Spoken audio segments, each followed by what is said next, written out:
정비사업 시행 방법을 보겠는데요. 먼저 주거환경 개선사업 시행 방법. 이 주거환경 개선사업을 시행할 때 시행자들이 바로 그 지역에 달동네 빈민촌에 들어가서 사업해 준대요. 그 주거환경 개선사업은 5가지가 있다. 방법. 그리고 재개발 사업은 2개가 있다. 2개 방법. 재건축 사업은 딱 1개밖에 없다. 이거 아니면 절대 안 된다 이거죠. 이런 것들을 쫙 새겨두셔야 돼요. 먼저 주거환경 개선 사업 보면은 첫째 그 시행자가 이 주거환경 개선 사업을 하기 위한 이 사업장에 들어가서 시행자 뭐 시정 군수 등이 들어갑니다만은 이에 들어가서 이 지역에 필요한 정비 기반시설 도로 공원 뭐 상하수도 공용주차장 이런 것들 정비 기반시설이라고 그랬지 아까. 그렇죠. 이런 정비 기반시설을 확충해주고 이 안에 필요한 어린오토, 경로당 이런 것들을 공동 이용 시설에 했는데 이런 거 역시 새로 만들어준다든가 확충해서 그 지역의 환경을 깨끗하게 해줍니다. 그리고 이 안에 있는 토지등록 소자가 자기들이 가지고 있는 주택을 스스로 계량하는 방법 이런 방법을 통해서 할 수가 있어요. 이걸 약자로 스스로 계량하는 법 이렇게 합시다. 스스로 계량하는 법이다. 이런 것도 하나 있고.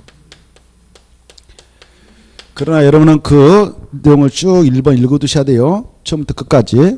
그러나 약자로 스스로 계량하는 방법 이런 게 있고. 둘째 또 뭐가 있느냐. 이 시행자가 이 지역을 접수해 가지고 수용해 버려. 수용.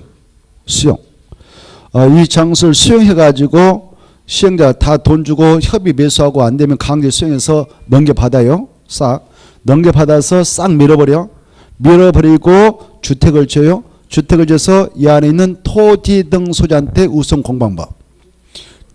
주택 안 주고 그냥 바로 대지 만들어서 여기에 있는 토지 등 소유자 또는 토지 등 소유자가 아닌 다른 외부 어떤 기업가에게 그 대지를 공급해서 그자들 하여금 뭐 주택을 지게 한다든 이렇게 할 수 있는 방법이 있어요. 이걸 약자로 수용 방법 그래. 수용 방법. 수용했다 포인트 딱 잡아요. 그래 시행자가 수용해가지고 주택을 건설해서 우선 공급하거나 토지농소한테 아니면 대지만 만들어가지고 대지를 만들어서 이 안에 있는 토지농소한테 공급하거나 토지농소자 애후자에게 공급하는 뭐 이런 방법을 택할 수 있는데 약적으로 수용 방법이 있다 이렇게. 그 다음에 세 번째 바로 이 시행자가 이 지역 안에 있는 토지농소자 권리 박탈하지 않고 그도 나로 그냥 사업을 통해서 예쁘게 토지구역 정리사업에서 원주민한테 다시 주는 방식. 이걸 뭐라고 할까요? 환지 공방부라고 하죠. 환지 방법, 환지 공방법. 이런 것도 있고. 그 다음에 네 번째, 시행자가 이 안에 있는 자들 거 바로 감정가 싹 매겨요. 사업 들어가기 전에. 감정가 매겨서 땅값하고 건물값 싹 매겨서 바로 종전가 확정하고 나서 여기 아까 말씀드렸다 A 거 뭐 집이 있고 땅이 있다 대지 그리고 B 거 또 땅이 있고 종전 토지가 있고 건물이 있다 C 거 뭐 있다 그래 이때 A 것은 얼마다 이렇게 감정 평가표 2명 이상을 동원해서 평균가를 매겨가지고 이 사람 것은 종전 토지 건축물이 3억짜리다 이 사람 것은 2억이다 이 사람 것은 땅만 있는데 뭐 5천만 원이다. 여기 또 도로가 있는데 이건 뒷건데 뒷것은 좀 덩어리가 커가지고 감정가 매겨보니까 5억 나왔다.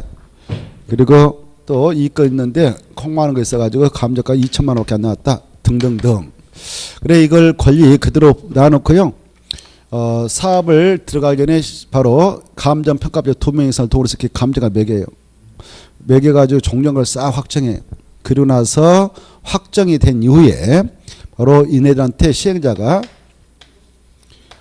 분양 받고 싶으면 나한테 분양 신청하세요라고 분양 신청 기간 정해놓고 분양식을 받아요. 이때 분양 신청은 자유. 하고 싶으면 하고 하기 싫으면 안 해도 된다 그 말에. 했다면 자기 의사무락하게 시행자에게 바로 강제로 이렇게 땅 위에다 건물 져가지고 주택 져가지고 아파트 같은 건축해서 분양가 다 24평 평이라면 써서 안 되면 24평 다 만들어가지고 분양가를 이 건축물의 일부인 구분수권하고 땅에 대한 집 묶어서 3억으로 분양해줘버려. 이렇게 분양. 이게 직권으로 다 3억짜리 분양해주겠다라고 정해놓고 분양신청을 하려면 해라 이렇게. 그럴 때 얘네들이 이제 자기가 분양받을 거 3억이다 대충 하니까 생각하는 거예요. 이 친구가 분양을 신청했다 그러면 3억짜리 분양받아. 그러면 아까 말씀드렸다시피 차이가 없죠. 정정가하고 분양가 차이가 없죠. 주고받고 끝나죠. 이렇게 하면 되는 것이고, 또 여기 B 같은 경우는 분양 신청하면 3억짜리 분양받았다. 정정가 2억이면 1억 5천 1억을 시행자한테 바쳐야 돼. 집값으로. 그걸 청산비라고 그래. 시행자가 1억 내 나라에서 청산하면 징수예요. 이때 1억을 자기가 바로 그 부담할 능력이 없겠다 싶으면 포기하면 되는 것이고, 포기하면 2억의 그 값을 주면 돼요. 현금으로 줘요. 자, 5천만 원을 가지고 있다면 자기 의사를 모아하는 게 3억짜리 분양받을 생각해야 돼. 그러면 2억 5천을 감당할 수 있겠다 싶으면 분양신청하면 되고, 그렇지 않으면 분양신청 포기하면 돼요. 이렇게 분양신청 기간 정해가지고 얘네들 분양신청을 하게 되면 분양신청이 현황에 나올 거 아니에요. 분양신청이 현황에 기초해서 이렇게 정비사업에 탄생된 대지하고 그의 건축을 묶어서 주겠다라는 계획서를 만드는데, 그 계획서를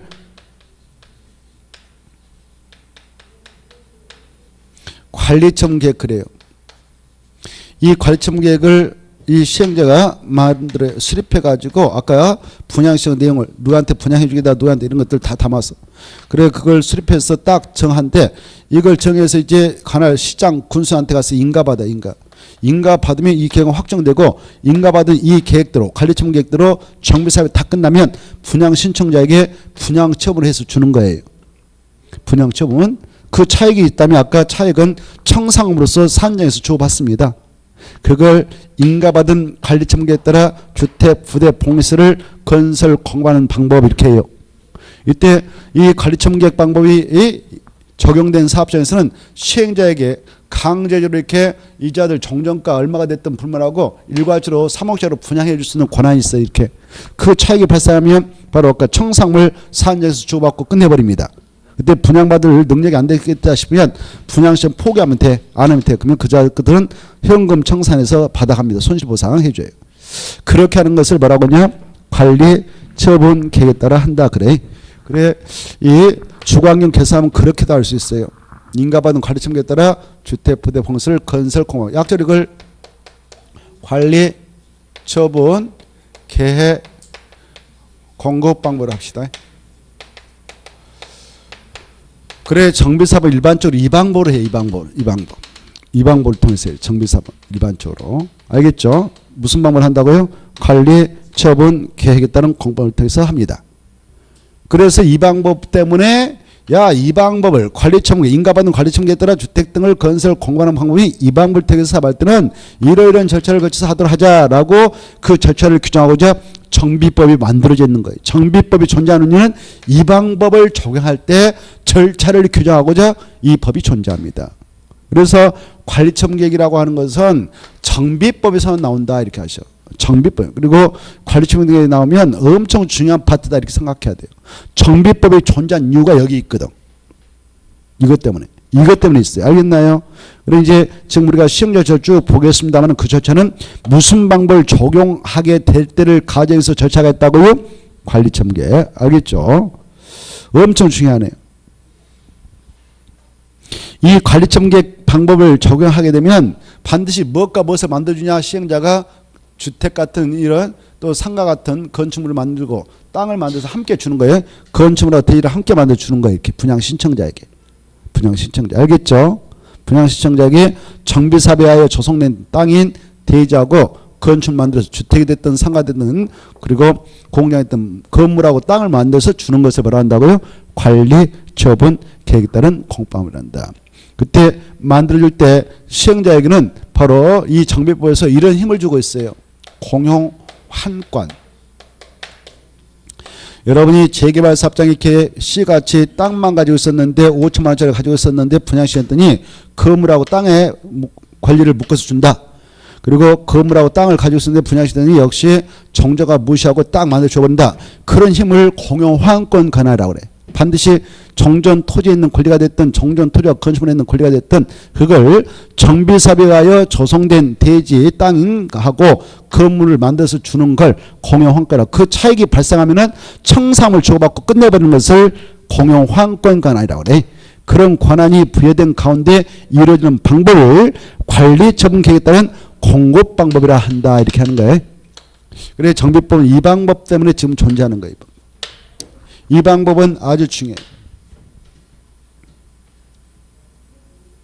자, 그 다음에 이제 이 봐보세요. 이것을 두 개 이상 섞어서 할 수 있어. 이걸 뭐라고 하냐? 혼용 방법 그래요. 이것도 아셔야 돼. 이 세 가지 정비사업이 있다. 근데 이 세 가지 정비사업 중 무슨 사업만 혼용 방법이 인정되는가? 주거환경 개선사업만. 다른 사업은 인정되지 않는다. 이렇게 딱 가닥을 쳐버려야 돼요. 그래 지금 시행방법을 하고 있는데 아주 중요해. 시행방법. 시험에 나오니까 잘 새겨두세요. 이해를 잘하고요. 알겠죠? 다시 한번 무슨 사업을 할 때만 혼용 방법 인정된다? 주거환경사. 그래서 예컨대 수용하고 환지를 섞어서 할 수 있어. 이렇게 두 가지를 섞어서 혼용 방법은 재개발 사업 할 때도 허용된다. 그럼 틀리겠어요? 재건축 할 때도 허용된다. 그럼 틀리겠어요? 혼용은 오직 주거환경 개선사업만 가능하다. 이것도 알아두셔야 돼요. 수험생이라면 반드시 알아야 돼요.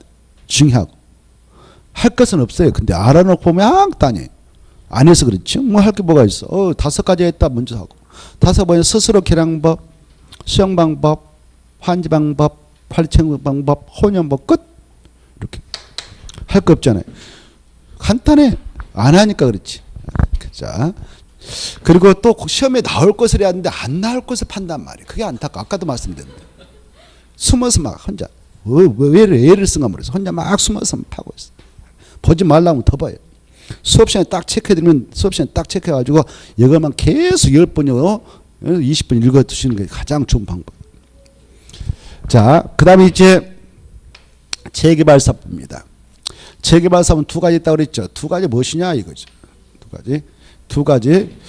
약조로 이제 이렇게 해서 환지 공급하면 관리 여기 관 이렇게. 그래서 이것은 환도 되고 간도 되고 이렇게 간환이 있어. 그러나 혼용은 절대 안 돼요. 알겠죠? 뭐 있다고요? 환지도 있고 관도 있고 관리청객도 되고 환지 된다. 두 가지 있죠. 찾나요? 그래 인가받은 관리청객 따라 건축물을 건설 공부하면 뭐 하나 환지 공부하고 있다. 이렇게 됐죠. 여기는 건축물이란 말 나오죠. 관리청객으로 분양해 줄 때게 아까 주거환경 사업은 주로 주거지에서 하거든. 달동네 빈민촌에서 하고 주거지에서 해. 그래서 주택 만들어주는 거예요. 주택. 관리청객을 할 때. 관리청객을 할 때 분양청을 할 때는 주택 만들어줘요. 근데 이 재개발 사업은요. 꼭 주거지에서 하는 거 아니에요. 주거지에서 하는 경우도 있고요. 봐봐요. 주거지에서 하는 경우도 있고 아까 상업지에서도 하는 경우도 있고 주거지에서 할 수도 있고 상업지와 공업지에서 할 수 있다고 그랬죠. 주거지에서 하면 주로 주택 만들어서 분양해 줄 것이고 관리청객을 할 때 아니면 상업지에서는 상가금을 만들어줄 것이고 공업지는 공장 부셔버리고 공장 만들 거 아니에요. 이걸 다 포함하는 것이 건축물 그래. 건축물. 뭐라고요? 건축물이 넓은 의미의 용어가 건축물이에요. 주택만 한정시킨 거 아니에요. 그래서 건축물이란 말 빼버리고 주택 그러면 틀려버려요. 그거 봐봐요. 그래 재개발 사업은 인가받은 관리청에 따라 주택만 만든다 건축물 만들어준다 나와요. 건축물. 보고 계신가요? 건축물을 건설 공부한다. 그리고 환지 공법이 있다. 이렇게 땅만 밀어서 주는 환지 공법을 적용해서 할 수도 있고 그리고 관리청계 이렇게 할 수 있습니다. 그 다음에 아까 말씀드렸네. 재건축 사업은 그 사업장 위치가 대충 어디냐? 아까 했죠. 주택단지라고 했죠. 대부분. 뭐라고요? 주택단지. 위치를 파악이라고 했죠. 아까. 그래서 이 재건축 사업 하는데요. 주택단지 지금 그 단지에 한 1000세대가 있다. 공동택 있다. 공동택을 부셔버리고 아파트 5층짜리 싹 부셔버리고 시행자가 봐봐요. 야 너네들 이거 땅만 받아가 토지유익정 사업해가지고 땅만 딱 다 만들었어. 야 너희들 알아서 해버려라. 땅 받아가라. 이게 바로 한지 공법인데 이건 절대 안 되는 거예요. 부셨으면 집 져가지고 집 줘야 돼요. 알겠죠? 그래서 환지 공법 절대 안 된다. 무슨 사업 할 때요? 재건축 할 때는 환지 공법 절대 안 되고 부셨으면 다시 집주가 주라 그 말이에요. 그게 바로 인가받은 관리청에 따라 주택 부대 복리를 필요하다면 5피트까지 만들어서 공급에도 허용된다. 여기까지. 엄청 중요한데. 보고 계셔요? 무엇은 절대 안 된다고 그랬나요? 화한지 공급은 안 되고 뭐만 된다고요? 인가받은 관리청에 따라. 관리청만 돼요. 관리청계. 하나인데 관리청. 알아두세요. 관리청계. 인가받은 관리청에 따라 주택 부대 복리시설 5피트까지 만들어서 공급이 된다 이렇게 했죠. 자, 무슨 방법이 된다고요? 관리청. 이게 부셨으면 다시 집주가 줘라. 이게 관리청계거든. 그거 중에 재건축 사업은 무슨 방식만 되냐? 관리청계. 관리청계로 분양해 줄 때 주택 부대 봉설 뿐만 5피트까지 건설 공급해도 된다 이렇게 됐죠. 환지 공급하면 절대 안 된다 이게 중요해요. 환지 공급 절대 안 된다. 그것다 써놨다면 정말 대단하신 것이고요. 재건축 앞에다 환지 공급 안 된다 써서 X 쳤다면 대단한 건데 안 썼다면 참 안타깝다 이렇게. 그것도 하나 써놓으세요. 안 쓰시면 끝까지 안 쓰시면 안타깝다. 나는 그렇게 하나 써요. 나는 안타까워 죽겠다 이렇게 써요. 그래야 강약이 있어가지고 복습할 때 여기는 환지 공법이 나오면 드리구나 이렇게 하죠. 그럼 끝난대.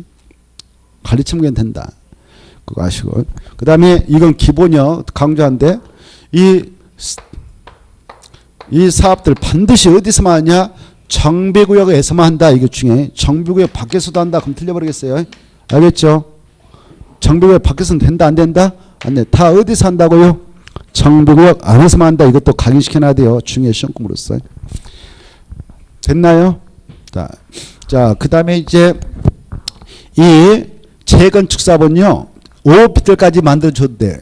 재건축 사업 할 때 뭐 만들어준다고요? 5피트들이 업무수. 그래서 5피트 봐봐요. 5피트 딱 체크하고 무슨 사업 할 때는 5피트 나와요? 재건축. 그래 재건축할 때는 5피트를 또 만들어 공급해도 되는데 어디에서 재건축할 때만 허용하냐? 준주거지하고 상업적에서만 체크. 그러면 재건축자 만들었던 건축물의 규모가 있을 건데 전체 연면적 대비 5피트를 차지하는 연면적 얼마 이하까지만 허용되는가?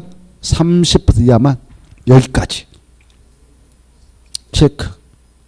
됐죠? 자, 그러면 여러분은 한 문제 맞췄습니다. 한 문제 맞췄어. 그 다음에 이렇게 봐봐요.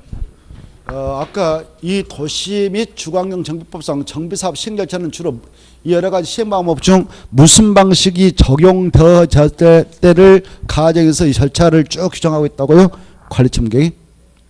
그러면 만약 여기 스스로 개량 방법을 택했다고 하면 스스로 개량해서 끝내면 돼요. 그리고 수용 방법을 택했다고 하면 수용 시 일반적으로 적용하자는 법이 있습니다. 그 법대로 하면 돼요. 그 법대로. 그 법이 뭐냐면은 공지법이라는 법이 있어요. 공지법. 뭔 법이 있다고요? 공지법이. 대한민국에서 수용하고 보상할 때 무슨 법을 갖다 적용해서 하면 돼? 공지법. 공익사업을 위한 토의도가 취득의 보상 법률 있잖아요. 이걸 공지법을 갖다 준용하면 됩니다. 그 법에는 특례가 이 법에 있는데 그 특례 우선 적용 없으면 이 법대로 하면 돼. 그 다음에 여기 봐봐. 환지 공법을 택했다. 환지 공법을 택했다면 그때는 절차가 있을 거 아니에요. 사업. 그것은 이 법에 없어. 이 법에 없고 이 환지 방식을 적용해서 사업할 때는 이러이러한 절차에 의해서 하도록 하자라는 절차가 상세히 규율되어 있는 법이 있어요. 그게 도시개발법이 있어. 도시개발법. 우리가 도시개발법 지난주 했죠. 도시개발법을 공부하다 보면 도시발사업은 수용상 방식, 환지 방식, 혼용 방식이 있습니다. 그 중에 환지 방식은 도시발사업 할 때는 환지계획 작성하고 그 다음에 사업 들어가서 공사 끝나면 바로 준공사업고 환지 처분해서 줍니다. 환지 처분 공고했으면 다음날에 환지에 대한 수용을 취득합니다. 그리고 환지 처분 공고 후 14일 환지 등기 해주고 끝입니다. 그리고 지용환지 감안시는 청사함 줘봤습니다. 이런 거 했죠. 했어요 안 했어요? 1. 한 적이 있는 것 같다. 2. 전혀 관심 없다. 3. 기억 없다. 몇 번이 아무튼 있을 거예요. 그래서 이 환지 방식에 따라 사업을 하게 될 때는 무슨 법에 있는 절차를 준용하면 되냐? 도시개발법상 환지 방식에 대한 사업 시행 중인데 그 규정을 준용하면 돼요. 그 내용이 거기 나옵니다. 바로 밑에다 써놨어요. 312페이지 보면은 참고표 마지막에 도시개발법 준용 찾았나요?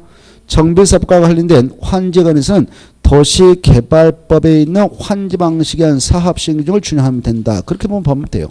자, 넘어가시고 313페이지. 자, 사업 시행자. 그리고 아까 수용 방식 시험에 무슨 법을 준용하면 된다고 그랬어요? 공치법. 뭔 법이요? 공치법이? 공치법.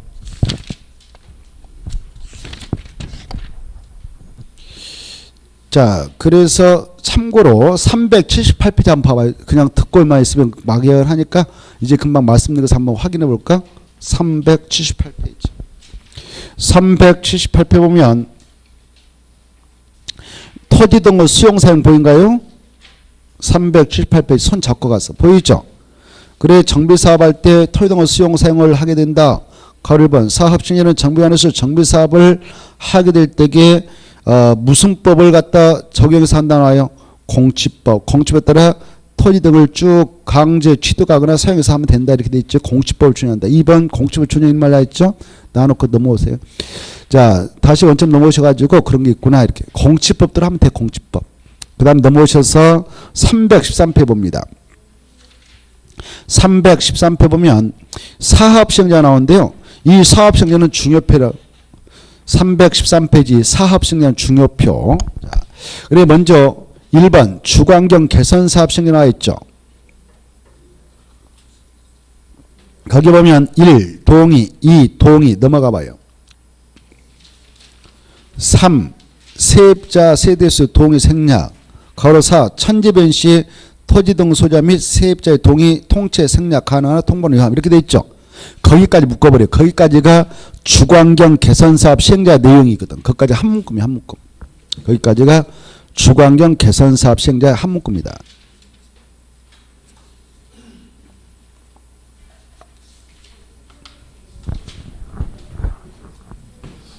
그래 주거환경 개선사업 시행자를 보면은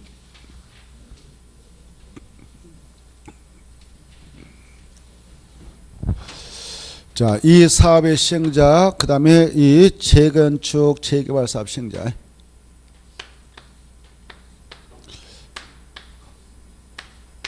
이렇게 있는데, 주거환경 개선 사업 시행자를 보면은 바로 이것은 누가 해주냐? 그 지역민들이 돈 걷어가지고 할 능력이 없으니까 공적 주체 시장, 군수 등이 해준다고 그랬지 아까? 자, 그걸 체크해 봅시다. 어디에서 찾아볼 수 있냐면은 313페이지 주거환경 개선사업 시행자에서 1번에 셋째 줄 거요. 시장 군수등이 직접 시행하되 그 체크. 시장 군수등이 직접 시행하되 지네들 바쁠 수가 있잖아요. 그러면 어떻게 하냐? 토지주택공사 등을 사업 시행자로 지정하여 시행. 그렇게 딱 그 정도. 그래서 이거 보니까 주거환경 개선사업 시행자는 바로 시장 군수 등이 얘네들이 직접 시행하는 경우가 있고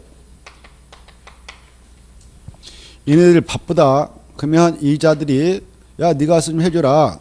토지 주택 공사 등을 시행자로 지정해서 시행을 하게 할 수 있구나 이렇게 돼 있죠. 이렇게. 그러하더라도 공적 주체죠. 얘네들도 공적 주체고 얘네도 공적 주체죠. 이렇게 시장 군수 등이랑 아까 약조를 했습니다만은 법에서 관할 저 세종시면 특별자치장, 지어있다면 특별자치도사, 육지 시군이면 시에서는 시장, 군에서는 군수가 해주고요. 그리고 서울특별시에서는 자치구청장, 6대 광역시도 자치구청장이 해준다 그 말 아니겠습니까? 그리고 광역시 내 군에서는 군수가 해줍니다. 자, 그래 얘네들이 직접 해주기도 하고 바쁘면 한국토지동사 지방사를 시행자로 지정해서 보내기도 합니다. 만약 얘네들이 가서 사업하게 되면 뭐하러 왔어요? 이렇게 할 수 있잖아요. 그래서 지역민들이 알고 있어야 되죠. 그래서요 얘네들을 시행자로 지정해서 보내고자 할 때는 미리 그 지역민들을 토지동소유라는데 이 안에 있는 친구들을 토지동소유라는데 토지동소유한테 동의를 받아야 돼요. 토지동소유자 얼마에 동의받고 보내냐? 가반수. 이렇게 그 내용이 거기 나와 있죠. 자, 이때는 자 봐보세요. 아까 주거환경 개선 사업은 시행 방법이 5가지 있었잖아요. 5가지 이렇게 스스로 결정 방법, 수용 방법, 화한지 공부 방법, 그다음에 관리 처분계획 방법, 그다음에 호언 방법 이렇게 있었잖아요. 그래 이때 이 방식을 택해서 사반다. 그러면 이렇게 하는 거예요. 얘네들 가세요. 이렇게. 그래? 근데 만약 수용 방법이라든가 환지 방법, 관리처 무게 방법으로 사업을 하게 된다. 그러면 역시 이자가 가서 직접 해주기도 하고 또 이자가 가서 이자를 찍어서 보내기도 하고. 그래요. 근데 동요건이 좀 달라요. 시장수 등이 직접 가서 하든 토의동 주택공사 등을 보내서 사업을 하든 바로 이 안에 있는 토의동 소유자 동의가 필요한데 얼마 동의 받느냐? 3분의 이상 동의를 받아라 이렇게 하고 3분의 이상. 비록 이 동네 들어가서 얘네들이 사업을 해준다 해도 지역 주민들의 동의가 필요합니다. 지역 주민의 동의 없이 들어가면 맞아주고도 좀 그래요. 그리고 이게 불상사가 많이 발생하거든. 얘네들이 막 반발하기를 어떤 친구들은 막 화염병하고 달라들어요. 그리고 사제총을 만들어서 막 쏴버리고 말이죠. 예? 왜? 자기들 살 자리가 없어진다 말이죠. 사업하면 철거해가지고. 그런 경우 우리가 매스컴에서 많이 볼 수 있잖아요. 예? 사제총 갖고 막 쏴버려. 안 봤네 한 번도 여러분들? 그래, 저 없게 만들죠. 그래. 지금 많이 사라졌어요. 과거에는 그랬어요. 그때 이제 바로 정경을 동원해서 정경들은 체류탄 들고 가고 막 그죠. 체류탄 들고 가고 막 촥 하고 촥. 그 화이트병 촥 날아가고 이렇게. 그 왜 그러냐? 반대파들 그러는 거야. 반대파들이. 대한민국은 만장일치가 정되지 않아요. 바로 법에서 요구하는 동요건만 충족되면 바로 밀어붙일 수 있거든. 근데 이제 그분들 동의서 안 내준 사람들이 그렇게 올라가서 막 하는 거 농성하면서 우리 죽여라 하면서 우리 절대 후퇴할 수 없다. 그래 정말 죽여버린 경우도 있었어요. 웃으면 안 나지만 웃으면 안 되는데. 자, 아무튼 그래 웃으면 안 되는. 그래 막 용산 참사 그런 것들 대부분 그런 것들이 용산 참사가 바로 죽여버리고 죽였다고 좀 그러네. 아무튼 좀 불상사가 발생했다. 웃을 일은 아닌데 지금 웃으면 나. 아무튼 근데 이제 그걸 지혜롭게 진압해야 돼. 지혜롭게 진압하려면 어떻게 하냐면은 지금 거기서 농성하고 또 한 50명 농성하고 또 막 자기를 죽이라고 하면서 그때는 그분들이 가스통에다 불을 지펴볼 테니까 한번 진압을 해라 이렇게 하거든요. 그때는 정말 지펴면 안 되잖아요.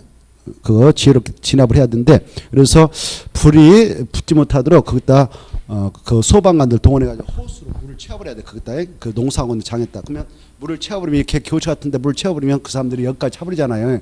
그럼 살려달라고 막 그래. 그러면 그때는 살짝 이렇게 끌어대면 고맙습니다 이렇게 하거든. 그러면 가스통에 불도 지피지 못하고.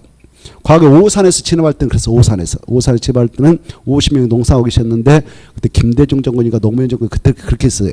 이렇게 진압할 때 지혜롭게라고 계속 위에서 상부에서 하니까 그렇게 했습니다. 50명 다 한 명도 안 죽고 다 끌어냈어요. 그리고 손발 들고 그랬죠. 그래서 깨끗하게 치웠는데 진압해가지고 철거했는데 아무튼 근데 이제 그걸 무대포로 막 진압하면 그러면 어마어마한 불상사가 발생하는 거예요. 어마어마한 막 죽고 살고 그래서 아무튼 이때 왜 그런 문제가 발생하는 동의하지 않는 자들이 그렇게 반발하는 거예요. 이해돼요? 그러나 어차피 그분들은 법을 위반한 것입니다. 법을 위반한 것이니까 우리는 공권을 통해서 진압할 수 없겠거든. 법에서는. 그러나 일단 동의요건을 충족해야 일단 밀어붙일 수 있다. 이거 아시대. 얼마의 동의가 필요하냐. 이건 잘 나오니까 알았어요.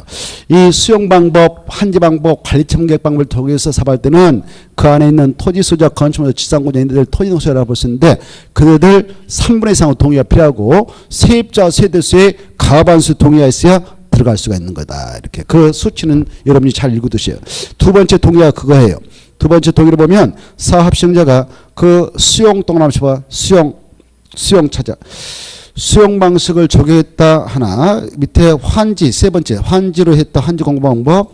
그 다음에 옆에 관리 첨객 공부 방법. 이 세 가지 중 하나로 했다. 그럴 때는 얼마 동의가 필요하냐. 시장 군수 등이 직접 가서 시행하거나 박사 있는 친구들 징해서 보내기 하는데 그때는 그 정비 예정구역 내 토지 건축물 소유자 지상권 얘네들 약적으로 토지동 소유를 할 수 있는데 토지동 소유자 얼마 동의가 필요하다고요? 3분의 2 이상의 동의와 세입자 세대수의 과반수 동의를 각각 받아서 들어가라 이렇게 하고 있습니다. 법에서. 받아서 들어갔는데 이제 밑에 있는 1번 2번 묶어봐요. 1번 2번 묶어서 주관경 사업 시행자 그렇게 써봐. 주관경 개선 사업 시행자 그렇게 공부하죠. 주관경 개선 사업 시행자. 또 그네들도 주관경 개선 사업 시행자예요. 그래 여기 저 사업장의 수용 방법이다 환지 방법이다 관리 첨객 방법이다 그러면 누가 시행료를 들어가냐 거기 똑같아. 시장 군수들이 직접 들어가서 사업을 하기도 하고 토지 주택공사 등을 시행료를 정해서 단독으로 보내기도 하고 또 국가 지방자치단체 한국토지동사 지방공사 뭐 공적 주체가 출자해서 만들었는데 출자비율이 총 50% 초과했다 그러면 그것도 만든 법인을 공법이라 할 수 있어요. 공법인을 단독으로 지정해서 사업을 하게 할 수도 있고요.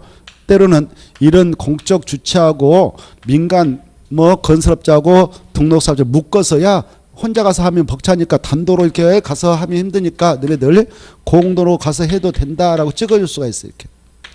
그래 공동시행자로 지정해서 보낼 때 뭐 건설업자라든가 등록사업자를 묶어서 보내줄 수도 있습니다만은 그래 그러더라도 동의는 받고 들어가는 것이 원칙이다 이렇게 받으시고 넘어가 보세요. 넘어가서 보면 넘어가기 전에 여러분들 공부하기 좋게 박스 안에 들어가서 1번 가나 묶어서 단독 시행자로 지정. 그래서 가나를 묶어서 단독 시행자로 지정. 박스 안에 1번 가나를 묶어서 단독 시행자로 지정. 단독 시행자로 지정. 2번은요. 공동 시행자로 지정. 그렇게만 써요. 공동 시행자로 지정. 2번은 가나를 묶어서 공동 시행자로 지정. 공동 시행자로 지정할 때는 누구누구를 공동 시행해서 묶느냐? 1번에 가나하고 2번에 가나를 묶어서 보낸 것을 공동 시행으로 지정한다는 거예요. 이해만 하고 넘어가 보세요. 이제 가로 3번. 가로 3번이면 가로 3번 이거예요. 이 지역에 주인 양반이 토해등록 소재라면 여기는 세입자도 많이 살고 있거든. 세입자의 세대수가 이 토해등록 소재의 수에 비해서 2분의 1밖에 알면 안 된다. 그러면 세입자 동의는 거치지 않아도 되도록 하고 있어 법에서. 그래 이네들은 동의만 없고 3분의 2 이상 동의 없고 들어가도록 하고 있는데 가로 3번이 그겁니다. 세입자의 동의는 거치지 않아도 되는 경우가 있어요. 어떨 때냐? 박스 안에 들어가서 보니까 세입자 동의를 거치지 아니할 수 있는 경우가 있다. 세입자 세대수가 토해등록 소재에 비해서 얼마 이하밖에 안 살고 있다. 2분의 1이야. 그리고 그 다음에는 읽어보셔요. 그냥 2분의 1 이하밖에 안 살고 있으면 세입자 동의는 거치지 않아도 된다. 법적으로. 그 다음에 이제 가로 4번. 이제 이 토해등록 소재뿐만 아니라 세입자 동의. 이네들 또 세입자도 다 이네들 동의 전혀 얻지 않고 들어갈 수 있는 경우도 있어요. 이 저게 천재임이 발생했어. 진이 발생해서 난리 나버렸어요. 절반 이상 다 돌아가셔버렸어. 천재 지변에 따라 줄까 봐. 4번. 천재 지변이 발생했다. 얼마나 긴박합니까? 그래서 그때 나는 전염병 확산되고 난리 난단 말이에요. 그래서 천재임이 발생해서 긴급하게 이 주관경 개선 사업을 해야 할 필요가 있다 그러면 토지 등 소자 및 세입자 동의 둘 다 거치지 아니할 수가 있다. 체크. 둘 다 생략이 된다. 법적으로. 그러나 생존해 있는 계신 분들이 뭐하러 왔어요? 또 이렇게 달라질 수가 있으니까 통보는 해줘야 돼. 통보. 마지막에 통보. 무엇을 해준다고요? 통보. 꼭 알았어요. 자 이렇게 시행자와 동요건들 좀 이해해 두시면 좋겠고 그 다음에 이제 가로 2번 재개발사업 시행자하고 재건축사업 시행자 나와 있죠. 이게 또 잘 정리가 돼 있어야 되겠다. 자 1번 재개발사업의 시행자요. 그리고 2번 재건축사업 시행자 있죠. 동그라미 1번과 2번 묶어서 중요표. 동그라미 1번과 2번 중요표 해놓으세요. 자, 그래서 보니까 1번 재개발사업은 박스 안에 들어가서 1. 조합이 그다 딱 포인트 잡고 2. 토지등록 소유자가 딱 두 개로 딱 나눠. 자, 근데 마지막 동그라미 2번 봐봐. 재건축사업은 그다 죽고 조합이 이렇게 딱 구분할 줄 아셔야 돼요. 2번은 보니까 재건축사업은 누가? 조합이. 자 보니까 말이죠. 이 재개발사업이라는 것은 시행자가 크게 보니까 두 가지 축으로 나누잖아요. 이 재개발사업은 조합이 사업을 시행할 수도 있구나. 조합이. 근데 또 누가 시행할 수 있냐? 토지 등 소유자다. 이렇게 사업을 할 수 있어요.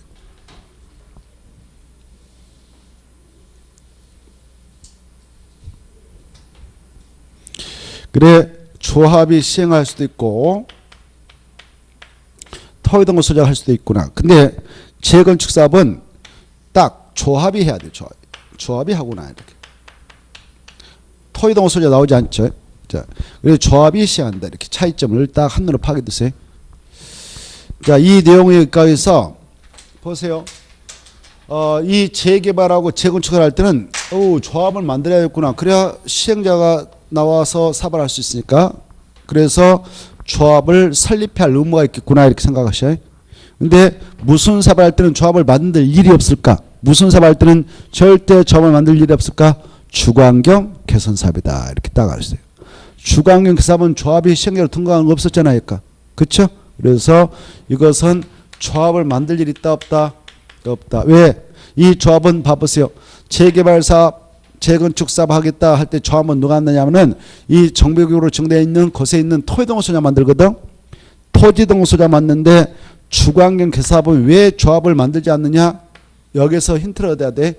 죽어버렸다 이렇게 생각하면 돼요. 토지동호 소자가 다 죽어버렸다. 그래서 조합 절대 만들었고 토지동호 소자가 직접 시행자가 되는 게 없다. 공적주의 시장, 군수 등이 직접 해준다든가 바쁘면 토지주택공사 등 또 공법인을 단독 시행자로 정해서 보내든 아니면 이네들하고 민간업체인 건설업자 등록자를 공동 시행자로 정해서 보내지 조합을 만들어서 조합이 시행하는 경우도 없고 토지동호 소유자 하는 것도 없다. 이걸 꼭 아셔야 돼요. 그런데 재개발하고 재건축은 조합을 전에들이 설립하구나 이렇게. 그래서 여기 보세요. 조합을 설립할 의무가 있다. 그래. 그 조합을 재개발 사업조합, 재건축 사업조합을 합니다. 이 사업을 묶어서 정비 사업을 하려고 만들었으니까 이 조합을 정비 사업조합 그래.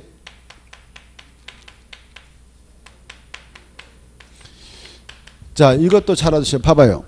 여기 보니까 조합하면 이제 두 가지 나오겠죠. 재개발 사업조합하고 재건축 사업조합 두 가지 있어요. 이해돼요? 알겠죠? 근데 이 조합을 만들도록 의무를 갖고 있는데 봐보세요. 이 두 가지 사업을 하려면 재개발 사업하고 재건축 사업을 하려면 시행자로서 조합이 나오니까 조합을 꼭 설립해야 되겠죠. 그런데 이건 재개발은 그런데 재건축은 꼭 조합을 설립해야 되겠죠. 근데 재건축은 조합을 꼭 설립해야 되겠는데 재개발 사업은 조합이 아닌 토지동호 소유자가 할 수 있는 경우도 있죠. 만약 토지동호 소유자가 시행자로 나와서 재개발 사업을 추진한다면 바로 조합은 그때 설립할 필요가 없다. 이렇게 이해해 두세요. 자, 그리고 이 세 가지 사업 중 무슨 사업만 토지 등 소유자가 직접 사업을 할 수 있는가? 재개발 사업만 그렇다. 이것도 알아주시고. 자,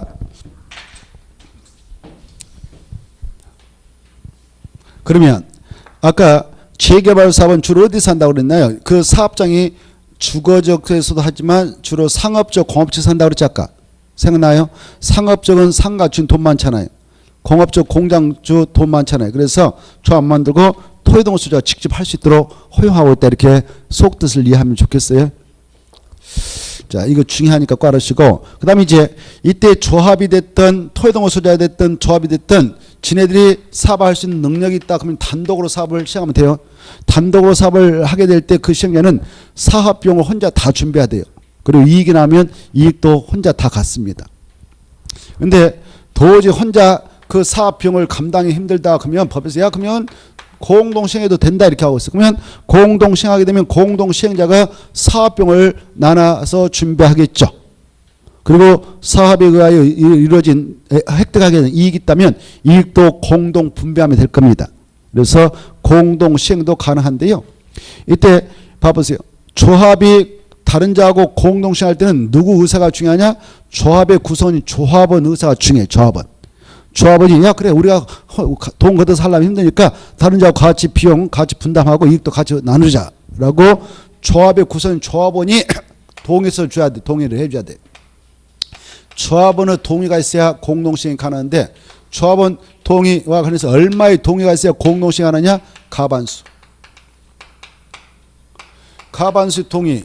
즉 조합원이 100명이다면 100명의 중 얼마의 동의가 있어야 공동시행이 가능할까요? 최소한도 몇 명의 동의서를 줘야 공동시행이 가능할까요? 1. 50명이 동의하면 된다. 2. 51명 이상의 동의가 있어야 된다. 3. 전혀 관심 없다. 몇 번? 궁금해서 물어본대. 가반수 동의는 얼마의 동의만 있으면 돼요? 예? 50명, 51명, 최하가. 51명이 반수는 50명이고 100명이 있다. 조합원 100명이다면 반수는 50명이에요. 반수는 넘어야 된다. 이게 가반수. 이해돼요? 그래서 50명만 동의하면 통과 안 되는 거예요. 50명 반대 50명 찬 사람이 그것은 무산되는 거예요. 이해돼요? 공동시 못하는 거예요. 최소한도 반수는 넘어야 되는데 51명 동의가 있어야 된다 이렇게 이해하셔요. 이해되죠? 그래서 만약 2분의 1 이상 동의 있으면 돼. 2분의 1 이상 동의 있으면 돼. 공동시행 가능해. 그러면 2분의 1은 100명 중 2분의 1은 50명이죠. 50명만 동의해도 된다는 것이 2분의 1 이상이고 가반수는 반수 넘어야 된다 이렇게. 그래서 속뜻을 좀 이해하면 좋겠습니다. 그래 2분의 1 이상으로 동의하면 공동시행 할 수 있다. 그럼 틀리는 거죠? 얼마에 동의했어야 공동시행 할 수 있다고요? 가반수. 그래서 가반수란 말 체크해야 돼요. 가반수. 2분의 1 이상 하면 드리겠습니다. 공동시행 할 때는 반드시 얼마에 동의했어야 되냐? 가반수다. 그래 토의동수자 차 안에 토의동수자 100명 있다. 그럼 100명 중 역시 가반수 동의했어야 공동시행 할 수 있는 거예요. 자 이때 공동시행을 할 때 누구하고 공동시행 할 수 있냐? 그 옆에 있는 친구들을 이네들하고 공동시행해도 된다 이렇게 돼 있죠? 읽어두셔야. 아 누구하고 공동시행 할 수 있는가? 아까 나왔던 친구들 여기 봐봐요. 아까 여기 나왔던 친구들이 여기 나와요. 시장 군수 등하고도 할 수 있고 토지 주택공사 등하고도 공동 수행할 수 있고 민간업자인 건설업자 등록사업자하고도 할 수 있고 그리고 신탁업자 한국감정으로도 할 수 있다 이렇게 거기 체크를 하십시오. 거기 보면 대통령으로 정하는 요건을 갖춘 자 체크해봐요. 대통령령으로 정하는 요건을 갖춘 자 그따 줄 것이고 써요. 뭐라고 하냐? 박스 안에 들어가서 대통령 요건 정하는 요건을 갖춘 자라는 것은 신탁업자 한국감정 이렇게 써놔. 박스 안에 1번과 2번 보이죠? 박스 안에 대통령 정하는 요건을 갖춘 자 찾았나요? 거기에 체크했다면 그것다 누구를 말한다고요? 신탁업자하고 한국감정원이.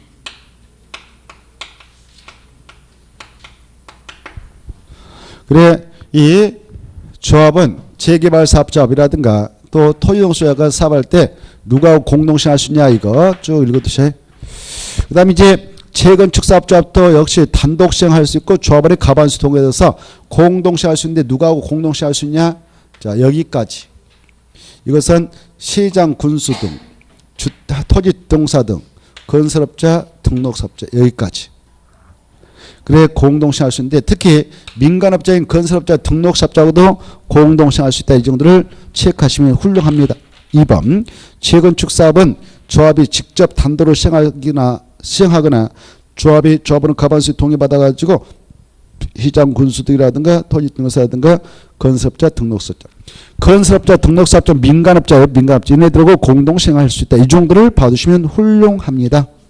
넘어가셔야 이제 쭉 넘어가셔서 이제 시행자 문제 해결했고 한참 넘어가도 돼. 어디까지 넘어가야 되냐? 넘어가면 어디가 나오냐면 쭉 넘어가서 320페이지가 나올 거예요. 320페이지 찾았나요? 320페이지 보면은 바로 시공자 선정이 나올걸. 시공자 선정. 거기에 가로 1번 2번 넘어가서 보면 3번까지 쭉 나오는데 3번까지 이번 코스는 1번과 2번만 좀 봐두셔요. 1번과 2번. 1번과 2번을 집중 정리하면 돼요. 1번과 2번. 1번 조합은 그따 줄 것이고 2번 토지동물 소유자가 그따 딱 포인트 잡아요. 자 그리고 제목 시공자 선정 있지 않습니까? 조금 전에 우리는 사업의 시행자를 공부했어요. 이 시행자들이 사업장에 가서 여기 안에 들어가서 공사할까요? 시행자들은 돈 준비해가지고 사업을 하는 주도 세력이죠. 이네들 가서 뭐 여기다 아파트 막 세우는 공사 이렇게 하는 거 아니에요. 대한민국에서 이렇게 시공할 수 있는 능력은 건설산업기본부에 따라 건설면을 가지고 있는 건설업자하고 주택법상 세 가지 요건을 구비해서 국가한테 주택건사업자, 대형사업자로서 등록을 마친 등록사업자 이런 자들만 시공할 수 있는 시공 능력을 법적으로 부여받습니다. 그래서 이 시행자는 이네들에게 공사 줘서 공사를 하게끔 시공자를 선정한다. 시공자. 공사를 하는 사람을 시공자라고. 시공자. 이네들은 시행자였어요. 시행자였걸. 시행자가 시공자를 선정해서 공사 맡겨요. 이해돼요? 그래 이때 이 자들 중 얘네들한테 돈 주고 맡기겠죠. 얼마 뭐 1,000억 줄 테니까 우리 애 아파트 단지 만들어 주라 이렇게 한다든가. 네. 이네들한테 돈 주고 맡겨요. 이 등록사업자라는 것은 쉽게 말하면 현대건설이라든가 뭐 피아르건설, 피아르인가 뭐 있잖아요. 비발디라는 거 뭐 이런 거 있잖아요. 건설회사 들어봤죠? 비발디니 프로지오니 뭐 건설회사 이름 많잖아요. 쌍용이 뭐 엄청 많죠. 현대니 이런 것들을 우리 보면서 등록사업자 그래. 뭐라 한다고요? 등록사업자. 다음 이제 여러분이 주택법을 공부하면 다 알게 되는데 첫 시간에 그랬어요.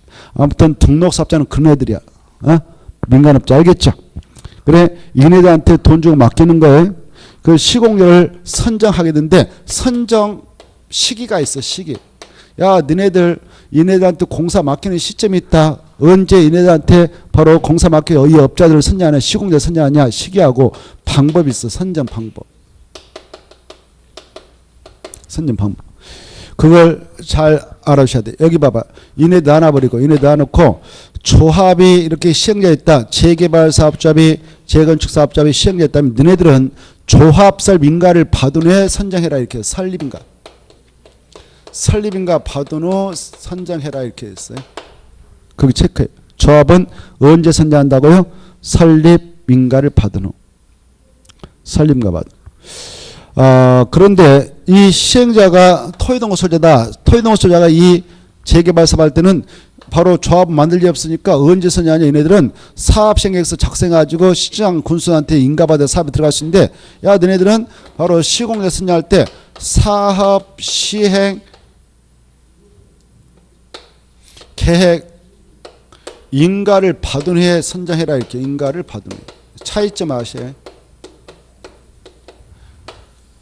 조합이 시행자면 조합설 인가를 받은 후 선정하고 선정 시기가. 그리고 토지동호 소유자 시행자면 사업시행계획 인가를 받은 후 선정한다 해서 딱 체크해야 돼. 됐죠? 있어 없어요? 있을걸. 포인트를 딱 잡아가지고. 이때 조합이 사업설 인가를 받은 후 건설업자 등록사업자 중에서 시공을 선정할 때 선정 방법이 나옵니다. 어떻게 선정하냐. 조합원들이 불신할 수 있어. 조합자 혼자 돈 먹고 업자 선정했지 이렇게 할 수가 있으니까 바로 총회 꼭 열어라. 조합총회. 조합총회 열어가지고 경쟁입찰. 근데 경쟁입찰을 붙였는데 이해성 일차되면 수의계약도 좋다. 그 방법을 통해서 건설업자 등록사업자 중에서 시공을 선정한다. 다만 조합원 수가 100명 이하인 조그마한 사업장일 때는 바로 조합총회에서 정관이 정합에 따라 이 시공을 선정할 수 있는 의외도 있다. 꼭 알으시고. 그 다음에 이제 토지동호 소재가 재개발 사업할 때 조합 설립 받을 일이 없으니까 사업시행계획 인가를 받은 후 선정한다 했는데 그때 선정 방법이 나오죠. 그때 경쟁입찰로 선정합니까? 규약이 정한 바에 따라 선정합니까? 그게 중요해요. 규약. 쥐네들이 자치가 만들어 놓고 있거든. 그래서 규약이 정한 바에 따라 건설업자 등록장에서 시공을 선정. 얼마나 중요하니까 규약이란 말 동그라미 쳐놓고 경쟁입찰하면 틀린다. 넘어가겠습니다. 자 넘어가시고 그 다음에 이제 323페이지로 갑니다. 323페이지 보면은 323페이지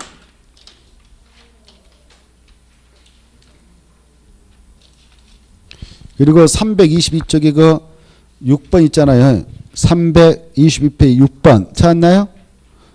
기업형 임대사업자 선정 그 말 있죠. 322페이지 322페이지 보면 6번 기업형 임대사업자 선정 있죠.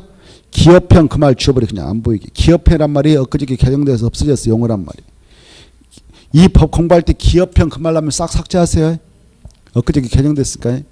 기업형이란 말 안 쓰고 그냥 임대사업자 선정. 됐나요? 자 6번에 사업시행에는 기업형 임대차 원활히 공부하게 하여 기업형 그다 지워버려. 이 기업형. 기업형 임대차 원활히 공부하게 할 때 기업형 지워버리고 그 자리에다 이렇게 써놓으세요. 여기. 공공지원 민간이라고. 공공지원 민간. 공공지원 민간. 그래 기업형이란 말 지워버려 뭐라고 쓴다고? 공공지원 민간. 임대택을 원활히 공급하게 하여 국장시 하는 경쟁입찰 수의계약 방법으로 그 쭉 해서 기업형 임대사업자 선정할 수 있다 할 때 기업형 그 말 또 지워버려. 기업형 임대사업 선정할 수 있다. 기업형 임대사업자 그 말. 기업형을 지우고 다 뭘로? 공공지원민가 이렇게. 용어를 좀 수정해서 보시고 이제 323페이지 정비사업조합 이것은 별도로 함정 나오니까 별도로 함께 나오니까 잘 정리해 주셔야겠어요. 자, 이 시행자로서 등극하는 조합, 이 조합은 어떠한 절차를 거쳐서 조합이 성립되는가? 이 조합은 별도로 함께 나오니까요. 이 조합에 대해서 한번 체크를 해보겠습니다.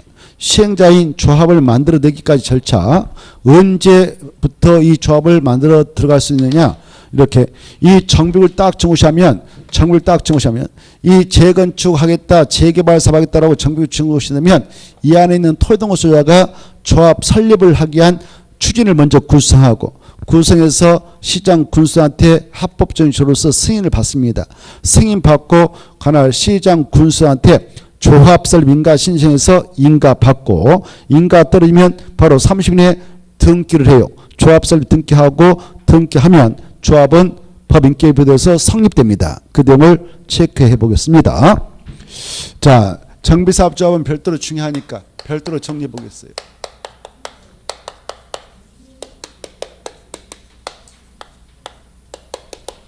약조로 조합 하겠어요. 그 내용이 어디까지 한 묶음이냐면은 한참 엄청나요. 엄청난 게 정비사업조합에 관련 내용인데요. 어디까지냐? 343페이지까지가 한 묶음입니다. 정비사업조합이에요. 그 엄청 많죠. 이 정비법이 상당히 복잡하면서 양이 많아요. 그러나 시험에 나올 것만 딱 체크해서 보시면 그나마 네 문제 맞아요. 네 문제 잘하면. 그러면 한 문제나 맞힐까 그래요. 잘 해두셔야 돼요. 이것저것 보지 마시고 수업 시간에 체크하면 그것만 딱 체크해서 보세요. 자, 323쪽부터 보겠습니다. 323쪽 보면 조합설립 추진을 구성해서, 자, 이 정비법상 일단 봐봐요. 정비사업조합하면 크게 몇 가지가 있을까? 조합은 몇 가지로 만들까? 종류가 궁금해서 물어보는데 몇 가지가 만들까요? 두 가지. 그렇죠. 아무 생각 없어요? 몇 가지다고요? 아까 누차 말씀드려 봐보세요. 재개발 사업할 때 조합 만들고, 재건축 사업할 때 조합 만든다. 그리고 이 사업할 때는 조합 없다 그랬잖아요. 그래서 결국 몇 개가 있다고요? 두 개. 이걸 먼저 가닥을 딱 쳐야 되겠지 않겠습니까? 자, 그래 정비사업자하면 결국 두 개다. 두 개. 그래 정비사업은 세 가지가 있지만 조합 관련해서는 두 가지밖에 없다. 재개발하고, 재개발 사업할 때 하고, 재건축 사업할 때 만든다. 그래서 두 가지밖에 없다. 이 두 가지를 묶어서 정비사업자를 한다. 이렇게 딱 가닥을 쳐놓고. 그러면 이 정비사업을 설립할 때 설립 절차가 어떻게 되냐 이거죠. 자, 누가 또 설립하느냐? 설립 주체. 설립 주체는 토지동을 소장하는 거예요. 토지동을 소장은 반드시 어디 안에 존재하고 있어야 돼? 어디 안에? 정비구 안에 있어야 되죠. 뭐가 있어야 된다고요? 정비구 안에 있는 친구들이라고 아까 했잖아요. 자, 그래 이제 이 조합을 설립할 때 절차를 보면 가장 먼저 하는 게 이렇게 정비구를 증오시 이렇게 딱 정비구이다라고 딱 증오시하면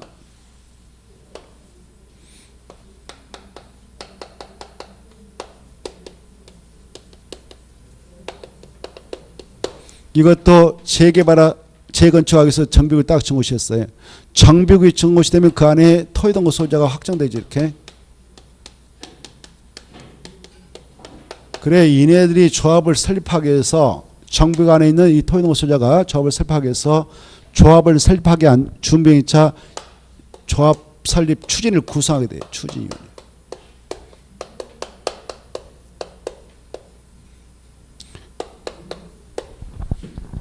조합 설립 추진을 구성합니다. 이때 구성할 때 바로 이 안에 있는 토지동거 소유자의 가반수 동의 얻어서 바로 주도 세력들이 바로 시장군수한테 가는데 이때 추진을 구성할 때 어떻게 구성하냐면은 여기에 이해 당사자 여기 토지동거 소유자 중 누군가 주도해 나가려고 내가 위원장 해먹겠습니다. 위원장을 포함한 바로 추진위 위원 5명 명단을 확보해요. 그래 여기 있는 뭐 땅 주인들이 있을 거 아니에요. 여기 노 블랑 건축물이 있다든가 그랬을 때 A도 있고 B도 있고 뭐 C도 있다 D도 있다 있다 봅시다. 이때 이 안에 있는 토의동 소자 중 누가 좀 이 사업을 주도해 나가고 싶다 그러면 그네들이 바로 주도세를 되고자 위원장은 네가 하고 위원은 네가 해라 해가지고 지네들이 명단을 작성 명단. 그래 위원장을 포함한 위원 5명 이상의 명단을 작성해서 우리를 주도적으로 인정 좀 해주세요 라고 이의 당사자인 토지동소유한테 동의를 받게 됩니다. 동의를 받아가지고 가는데 최소한도 얼마 정도 동의를 받아야 바로 추진회로서 인정을 받을 수 있냐? 과반수. 토지동소유자가 100명이면 100명 중 최소한도 51명의 동의를 받아야 합법적인 추진을 구세해 나갈 수 있어요.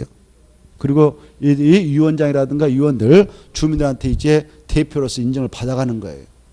이때 이런 추진회 구성할 때 분파적인 많이 발생합니다. 분파적인. 이 위원장 서로 해물라고 하다 보면 싸움박질하고 난리예요. 취급받고. 그래서 도움에서 받아갈 때 이쪽에 있는 친구들이 야 우리가 주도하자 해서 몇 명이 속된 말로 이게 자기 본업이 어마어마하게 정말 좋은 직업이 있다면 이런 데 신경 쓸 게 없잖아요. 이런 일은 주로 누가 많이 신경 쓸까? 할 일 별로 없는 사람들. 여기 이런 일에 신경 쓰면 그래도 뭔가 답이 나오겠다 이런 사람들 있잖아요. 그런 사람들 많이 하죠. 그래서 또 근데 그 사람들이 이쪽에만 그런 세력들이 있는 게 아니라 또 이쪽에도 그렇게 또 일도 없고 그러시는 분들 많아요. 그래서 야 이번 기회에 한번 잡아버리자 한번. 그래서 우리가 이 사업을 주도해가지고 사업 끝내고 나서 그냥 상가도 내가 하나 갖고 너도 하나 가져버리자. 이런 이상한 생각을 가지고 한 사람들이 많단 말이에요. 그러다가 정말 꼬여버리면 감옥 가죠. 감옥. 자, 아무튼 그래 이쪽 세력이 이쪽에 친하니까 지들이 뭉쳐가 야 한번 이번 사업을 우리가 주도해버리자. 아니 우리가 한번 주도하자 해서 분파적인 발생합니다. 그러나 일단 위원장 명단은 잡고 위원 딱 작성해서 이걸 동의 받아 다니는 거예요. 그래서 토지동소유한테 얼마의 동의를 받으면 되냐? 과반수. 그리고 이쪽 세력이 또 동의 받아갔는데 이쪽 세력이 또 받아가려고 한다면 야 그쪽 처리해버려. 이렇게 하고 막걸리 한잔 사줄 테니까 처리해버려라. 예? 우리한테 다시 동의 이렇게 할 수도 있어요. 아무튼 이러고 저러고 하면서 얼마의 동의를 받으면 되냐? 과반수. 이렇게 토지동소유자 과반수 동의 얻으면은 바로 추진으로서 시장 군수한테 가서 승인을 신청하면 승인 내줍니다. 이때 시장 군수한테 가서 군수등한테 가서 합법적 추진으로서 인정을 받아요. 그게 승인이에요. 승인을 받지 못한 조직은 의미가 없는 조직이에요. 승인을 받기 위해서는 얼마 동의를 받아내야 되냐? 과반수. 이게 관건이거든요. 이해돼요? 그리고 이제 위원장도 이제 승인 받으면 이제 위원장도 확정되는 거예요. 위원들도 확정되고. 그럼 이분들이 이제 사무실 만들어 가지고 바로 이 토지동소유한테 야 너네들 이 사무실 운영비도 내야 되고 우리 위원장 월급도 줘야 되니까 돈 내라 해서 경비를 부과할 수 있어요. 법적으로. 그래 추진을 구성하게 될 때는 바로 위원장을 포함하여 위원 몇 명 이상 위원을 구성하느냐 이거 아시고 5명. 그리고 이 추진에 구성할 때 무엇을 받아내야 합법적 추진해야 되냐? 승인. 누구한테 가느냐? 관할 시장 군수한테 가야 된다. 갈 때는 얼마의 동의서를 받아가지고 가야 되냐? 토지동소유자의 과반수다. 이 정도를 체크하면 되겠습니다. 그래 만약 승인 떨어지면 이제 법적으로 합법적인 추진해야 되는 거야. 합법적인 추진해. 그러하기 전에는 합법적인 추진해가 될 수 없기 때문에 법에서 규정하고 있는 업무를 수행할 수는 없습니다. 자 이제 체크합니다. 323페이지 어떤 걸 체크하느냐? 동그란 1번 제일 위에 조합을 설립하고자 할 때는 정비구역 지정고시 후에 그다 체크. 정비구역 지정고시에 토지동소유자의 과반수 동의받아 추진을 구성하여 밑에 시장 군수한테 승인받아야 한다. 그 정도만 딱 봐주시고 무엇을 들고 와서 동의받느냐? 1번만 봐두셔요. 위원장을 포함한 5명 이상의 추진의 위원들 명단 작성해서 가서 동의받아라 이렇게 돼 있어요. 그 정도 보시고 그 다음에 밑으로 내려가셔서 쭉 내려가면 뭐가 나오냐? 쭉쭉쭉 내려가셔서 한참 넘어가도 되고 이제 통과해도 돼요. 넘어가고 그리고 이제 324페이지에 추진회로서 승인받으면 이제 합법적인 추진이 되지 않겠습니까? 그러면 이제 업무를 수행할 수 있어요. 2번 1번 기억. 추진회가 이제 합법적으로 탄생했다. 그러면 어떤 업무를 수행하느냐? 박스 안에 읽어두셔야 돼. 자주. 정비사업 점합지를 선정하고 평가한다. 설계를 선정하고 평가한다. 계략적인 사업 생각서를 작성한다. 조합설 민가를 받기 위한 준비 업무를 수행한다. 그리고 쭉 내려서 나번에 토지동 소유자한테 가서 동의서를 받아서 접수한다. 창립식을 개최한다. 조합 정관 초안을 작성한다. 이 정도. 특히 니은은 중요해요. 이 춘회가 정비사업 정합서 선정할 수 있다. 선정했다고 하면 선정. 박스 밑에 1번. 니은. 선정 옆에다 할 수 있다 써요. 시험에서는 간단하게 춘회는 정비사업 정합 선정할 수 없다 이렇게 나와서 틀려요. 선정할 수 있어요. 선정할 수 있다. 이 정비사업 정합장선 이 정비사업 여기가 재개발사업장이다 그러면 재개발사업장에 철거는 철거업자한테 맡기고 그래요. 이런 철거업자를 선정할 수 있어. 춘회 측에서는. 정비사업 정합자를 선정할 수 있다 그래요. 선정할 수 있습니다. 선정할 때 방법이 있어요. 어떻게 선정하느냐. 바로 경쟁입찰 이해상 유찰되면 수의계약으로 선정하죠. 그때 선정은 뭐까지 받고 나서 선정할 수 있는 자격이 있다고 했습니까? 승인받아야 승인. 합법적인 춘회로서 승인받아야 되지 승인을 받지 않는 상태에서는 합법적인 춘회가 될 수 없기에 이 업자를 선정하다가는 감옥 갑니다. 어마어마한 처벌이 있죠. 그래서 선정 못해요. 승인이 떨어져야 돼. 승인. 합법적인 춘회로서 승인이 떨어져야 이 업자를 선정할 수 있는 자격이 주어진다. 이 아저씨. 자, 그 다음에 이제 나머지 통과해야 되고 2번의 기억 봐봐요. 춘회를 대표하는 위원장 1명 감사를 둔다. 이거 가볍게 체크하시고 남을 보지 마시고 오른쪽 넘어오셔서 한참 오른쪽 넘어오시면은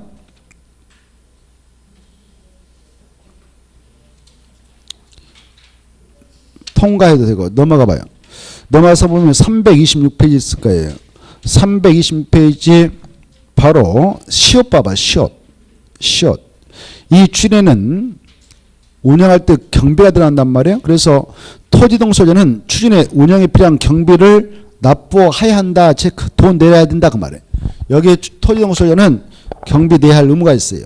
그래서 알아주시고 다음에 통과하고 쭉 내려가셔서 오른쪽 넘어오십시오. 오른쪽 넘어오시면은 오른쪽 넘어오기 전에 저 밑에 창립청 알아볼까? 창립청 보면 동그라미 1번.